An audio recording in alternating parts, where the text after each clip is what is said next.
Whenever we want to perform hypothesis testing, the first thing we need to remember is in identifying X and Y. What is the output variable of interest and what are the input variables? The moment we know these two, we will be able to identify on what is the hypothesis test that we are supposed to perform. So the moment Y is discrete and X is discrete, if Y and X both are discrete, we can do one of these three tests, one proportion test or two proportion test or chi-square test. We will delve deep into this towards the later half of this tutorial. This is just to inform you all on what we do if Y is discrete and X is discrete. And we will do a deep dive and we will understand all of these aspects when we proceed further towards the later half. This particular flowchart that you're seeing here would be pivotal, especially when your output variable of interest, Y, is continuous and if your X is discrete. That is when we resort to this flowchart. We would be following this flowchart to the T, right?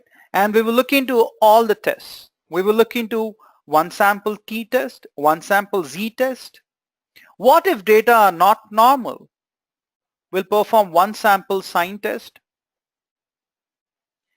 We will look into a Mann-Whitney test, paired T test, two sample T test, Moore's median test, and one-way ANOVA.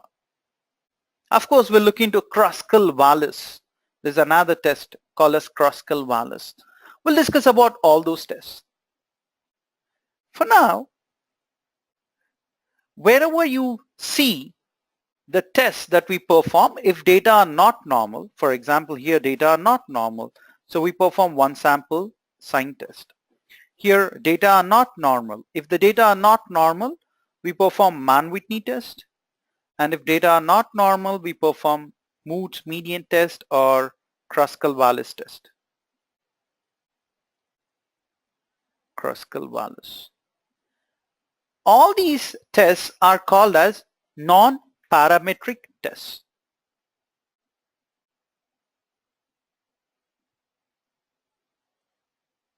These four tests are called as non-parametric tests whenever data are not normal. And usually we try to compare the median. When it comes to parametric tests, we usually compare the medians. And we have a few other tests such as one sample T test, one sample Z, two sample T assuming equal and unequal variances, paired T test, and we have ANOM, ANOVA, etc. All these tests are called as parametric tests.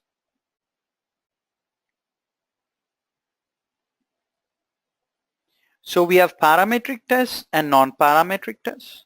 If data are normal, we proceed with parametric tests. If data are not normal, despite transformation, we proceed with non-parametric tests. We will look into each and every hypothesis test here and we'll try to formulate questions around. So here is the first case study. Whenever we are presented with any case study, the first thing we need to look at is what is the underlying business problem? Underlying business problem.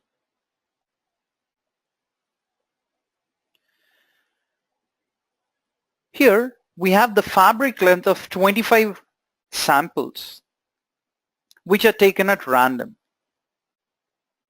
The length of the fabric that is being manufactured. Mean and standard deviation from the historical 2-year study are 150 and 4 respectively. Test if the current mean is greater than the historical mean. Is the fabric length more than the historical mean or less? By knowing this, we will come to know about whether the machine used in manufacturing the fabric, is it still of good quality? Is it still of good calibration? Can we still rely on the machines? Or do we need to perform some kind of calibration corrections? That's a business problem. Once we understand the business problem, the second step is to do a deep dive and try to understand on what is Y, output variable, and what is X. This should be the next study. The moment we read this case study, we know for a fact that fabric length is the output that we are looking at, right? Length of the fabric. Is it greater than the historical mean or not, right? So the output variable of interest here is length of fabric. And what are we comparing this length of fabric with? A single value, which is historical mean. And the historical mean is 150. So we have, and whenever you have historical data, it is equivalent to your population. So we have only a single value, which is one value of population. Of course, when you have one value, it is obviously going to be discrete in nature. So the third step would be identify the data types. Here fabric length is continuous, and since you have only one data point, it is discrete. And when the output variable is continuous, and if you have a single value which is discrete in nature, and that's your external standard, then what should we perform? There we go. So X is continuous and, Y is continuous and X is discrete. We know this.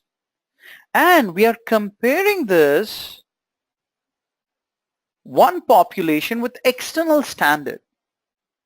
We have the external standard, which is 150 mm. The historical data, historical fabric length is 150. We have the data, right? So we need to take this route.